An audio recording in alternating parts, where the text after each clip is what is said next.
Mi nombre es Lucía Romero y tenía 38 años cuando mi propia familia decidió que yo valía menos que mi echarme en la noche que perdí el contrato más importante de mi carrera. No recibí ni una sola palabra de apoyo. En lugar de preguntarme si estaba bien, mi hermana me preguntó quién iba a pagar sus cuentas. Y lo peor fue que mi madre estuvo de acuerdo con ella. Pero eso no fue lo que destruyó a nuestra familia. Lo que realmente lo destruyó fue el secreto que yo había guardado durante años. Un secreto que ninguno de ellos imaginaba. Y cuando finalmente salió a la luz, todo cambió. Pero antes de contaros como mi familia terminó perdiendo mucho más de lo que esperaba. Quiero saber desde dónde están viendo esta historia. Escriben en los comentarios su ciudad y que ahora es ahora mismo donde viven. Siempre me gusta leer desde qué lugares llegan estas historias. Ahora de contaros cómo empezó todo. Yo era dueña de una empresa de restauración de viviendas. Mi trabajo consistía en reparar cosas antiguas y devolverles la vida.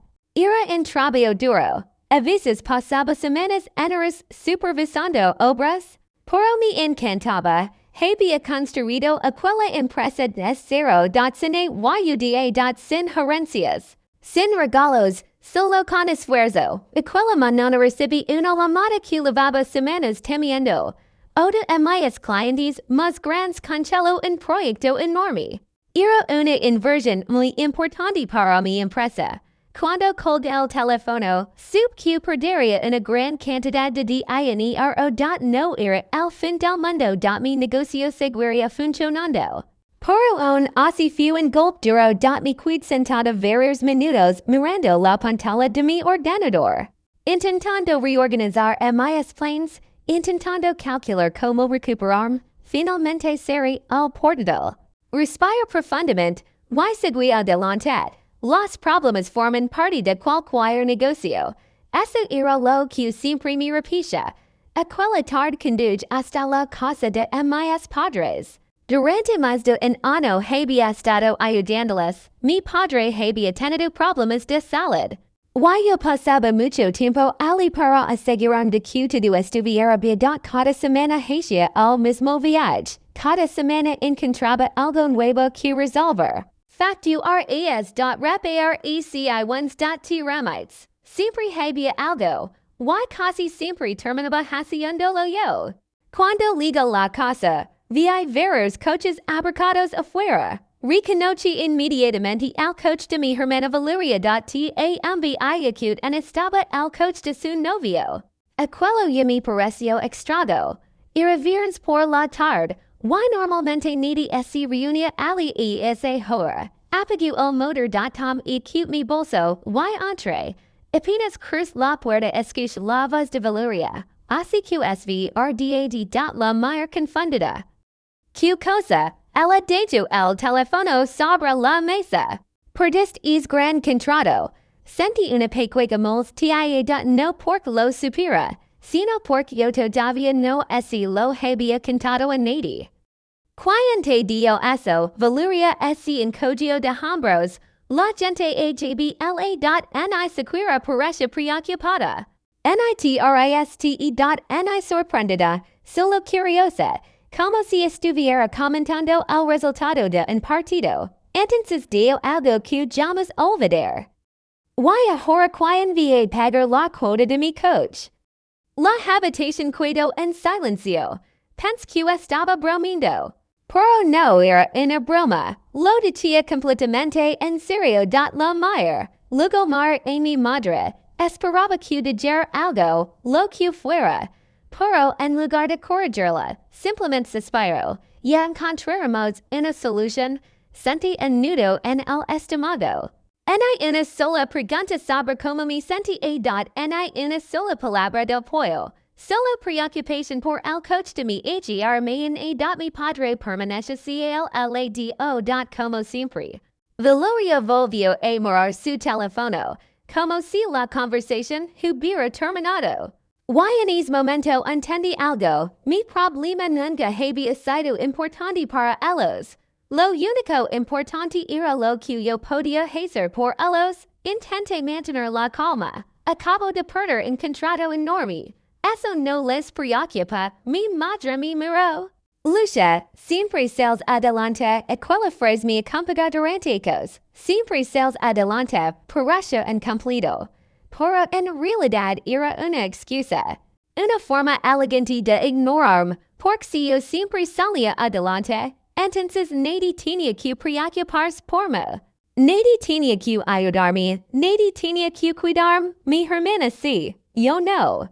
Entonces ocurrió algo en mi padre apareció en el pasillo con una caja de cartón en las manos la colocó sobre la mesa. Y dio algo que hizo que mi corazón se detuviera. Valerio y su novio necesitan más espacio, frente al sino. ¿Qué significa eso?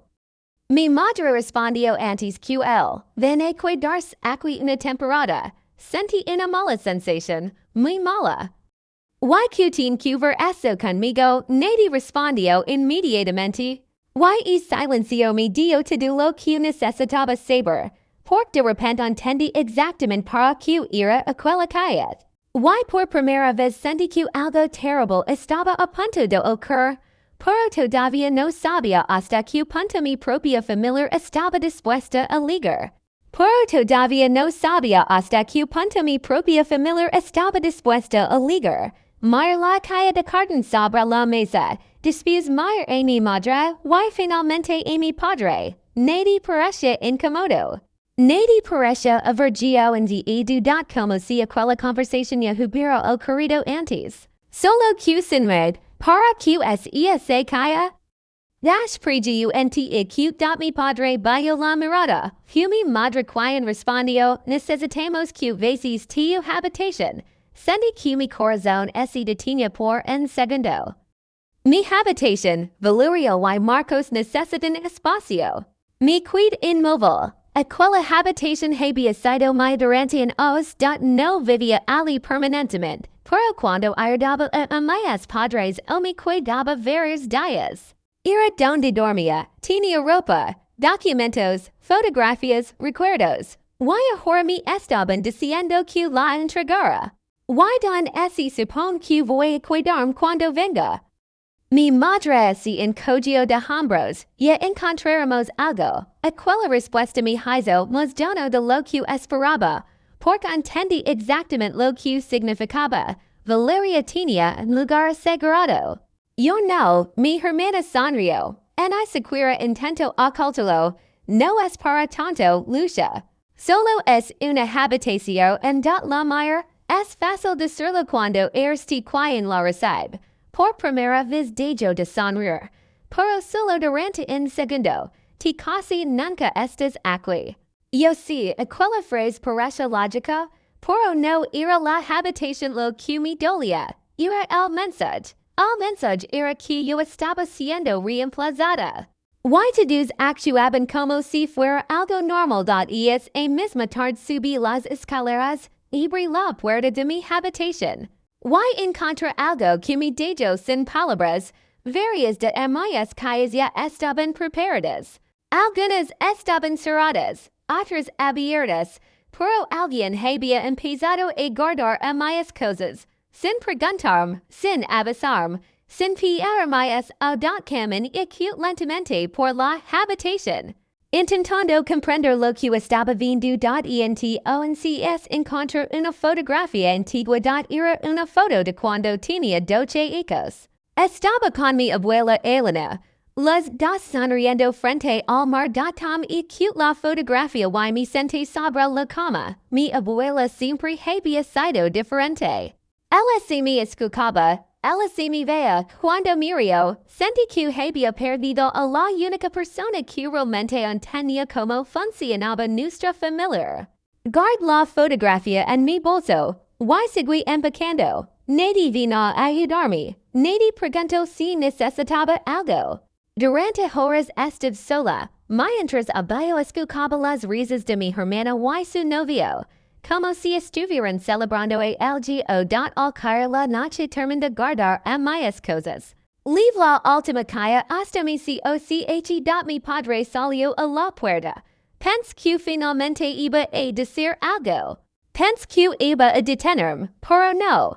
Solo me entrego una pequeña leve en contra esto en auditus cajones. Maya la leve era antigua, muy antigua la reconocí inmediatamente. Pertenece una pequeña casa junto al mar que había sido de mi abuela. Frente al sino, pens que esta leve esi había perdido mi padre esi en cogio de hombros. Estaba entre tus cosas, guard la leve en el bolsillo. Why por alguna razón sentí algo extraño, como si aquella pequeña leve fuera importante, muy importante. Pero todavía no sabía por qué.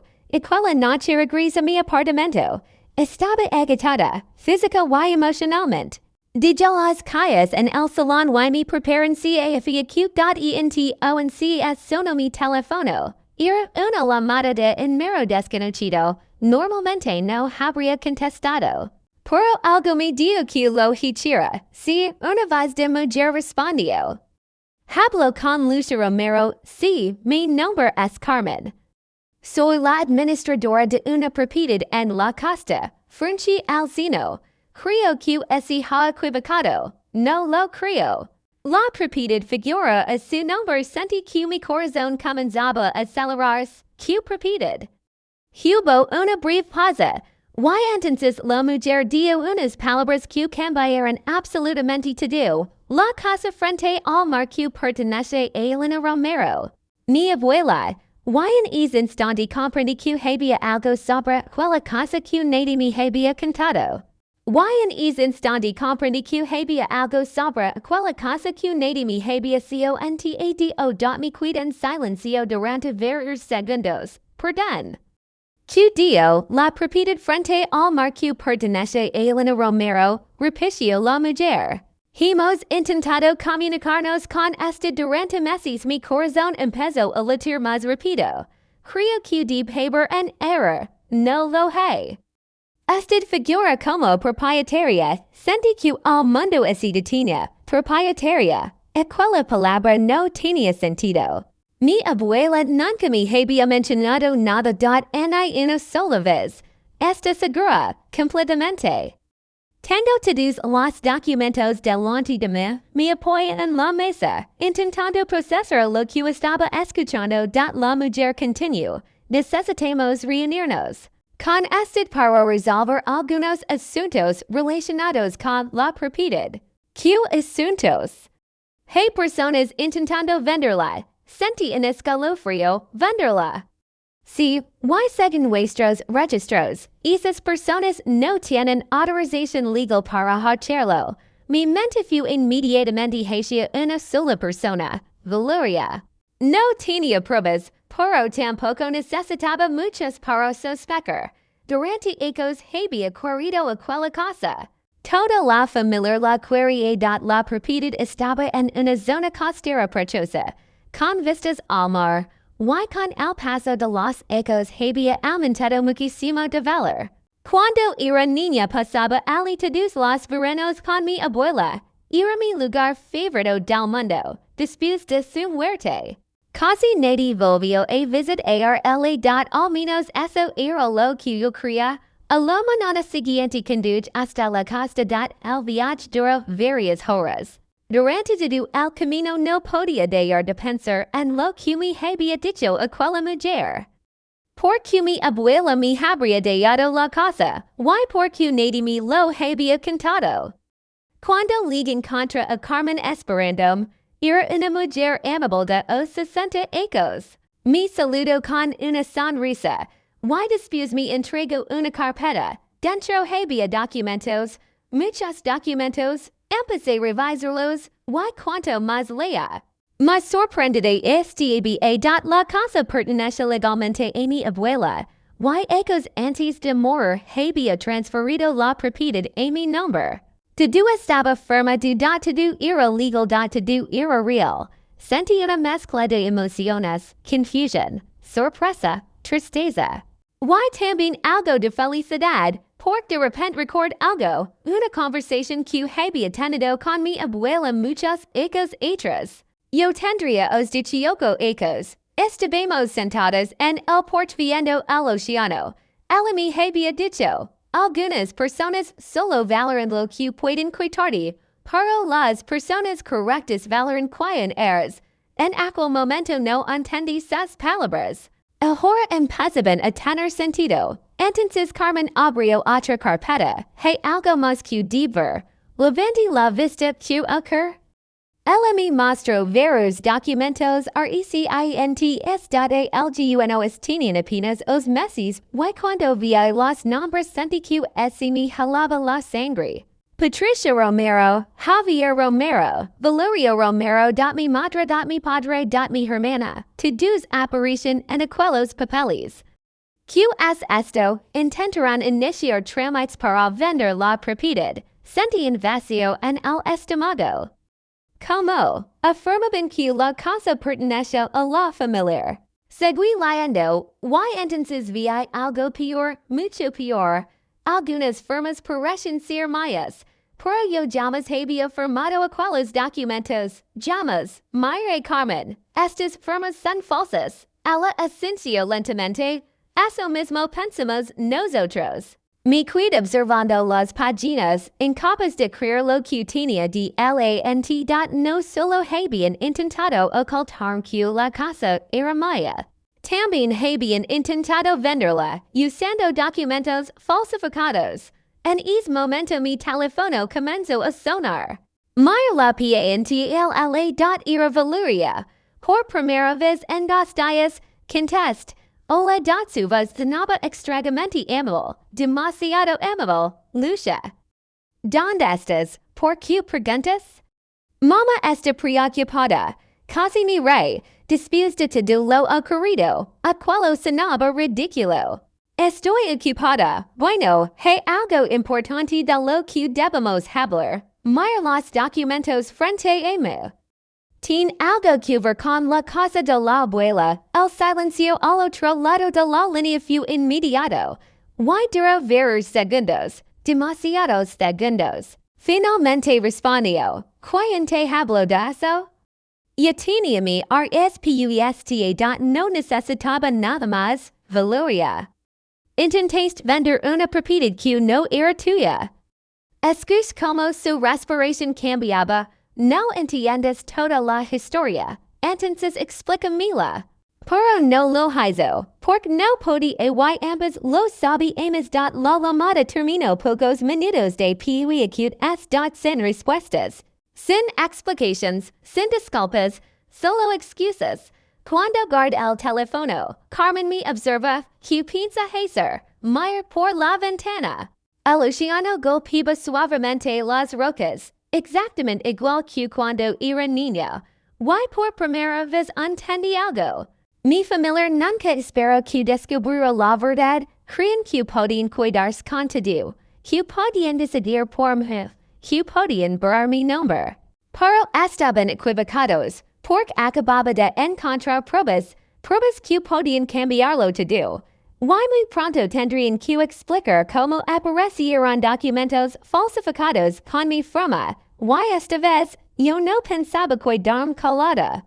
Y esta vez, yo no pensaba quedarme.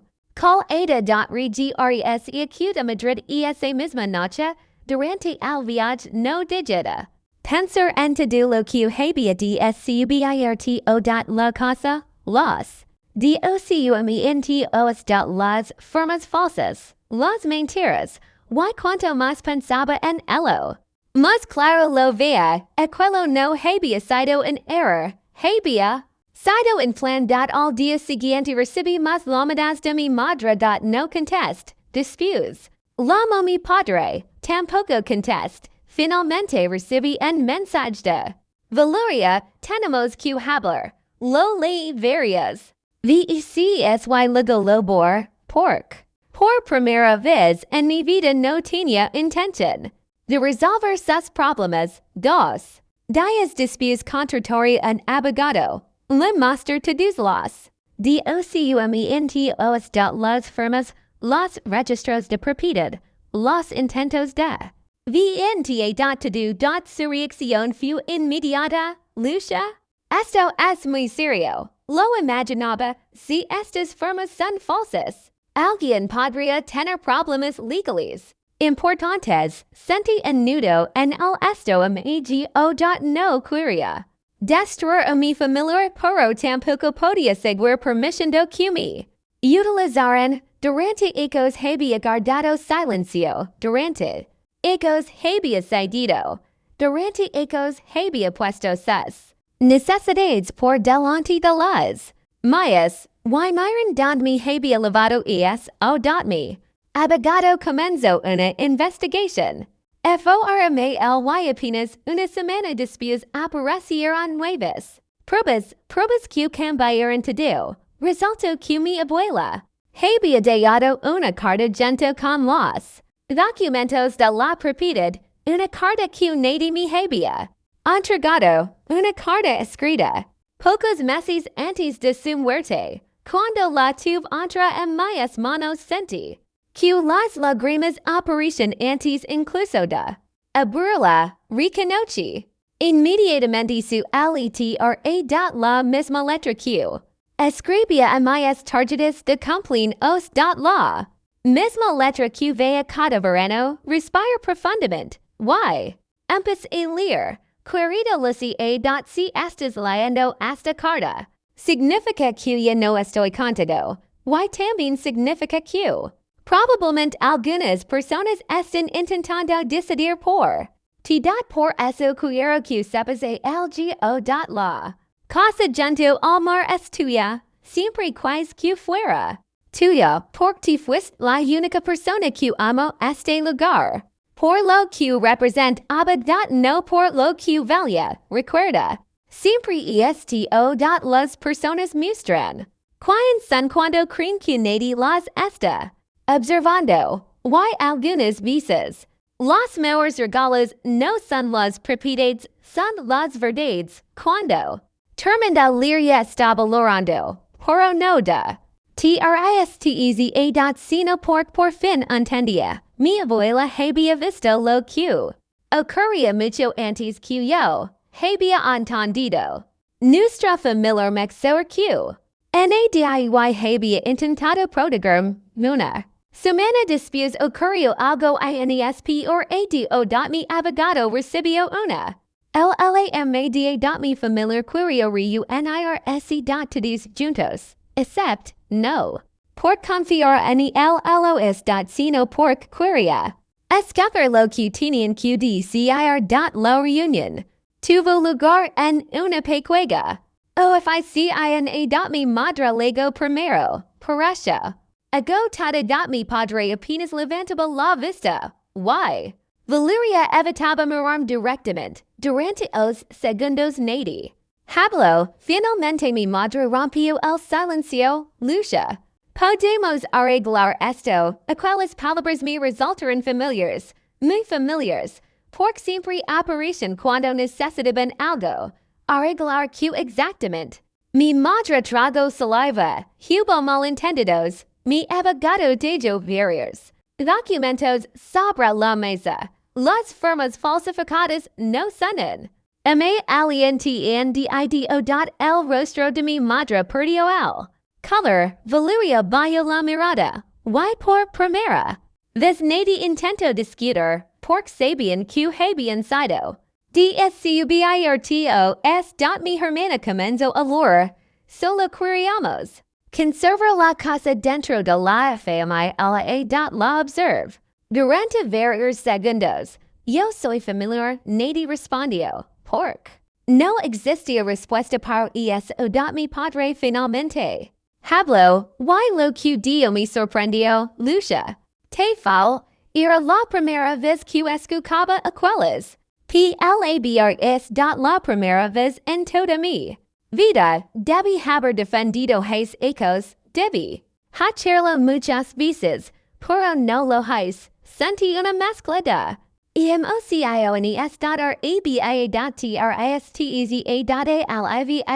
No solucionaba el pasado, pero al menos era Verdad, why disputes de tantos ecos de mentiras? Escacar una verdad tenía valor. Mucho valor. La investigation. Continue algunas semanas más. Finalmente. Los intentos de venta furancia en la repeated cuando. Protegida legalmente, y mi familiar tuvo que aceptar algo que nunca había querido aceptar. La casa era Maya, siempre había sido Maya, con el tiempo. Las cosas cambiaron. No de la manera que ellos esperaban. No vendí la casa, tampoco la convertí en una inversión. Es algo mucho más importante. La restaurar país meses, reparándole, pintando paredes, arreglando ventanas, recuperando recuerdos. Cuando termine, me senté en el mismo porche donde otros había hablado con mi abuela. El océano seguía allí, las olas seguían llegando, todo parecía igual, al mismo tiempo. Todo era diferente, por primera vez en mi vida no estaba intentando ganarme un lugar en mi propia familia. No estaba intentando demostrar mi valor. No estaba intentando ser suficiente para personas que nunca habían sabido apreciarme. Finalmente, entendía algo. No perdí una familiar, perdí una ilusión. Al perderla, encontré algo mucho más importante. Me encontré y me amas a mí. Hoy sigo visitando aquella casa frente al mar. Cada vez que me siento en el porche recuerdo las últimas palabras de mi abuela. Las personas muestran quién son cuando creen que nadie las está observando. Tenía razón, porque cuando la verdad salió a la las todos mostraron quiénes eran realmente. Ahora quiero saber que opinión ustedes. Si hubieran descubierto que su propia familia intento quitarles algo que les pertenece, habrían hecho en mi lugar. Dejen su respuesta en los comentarios.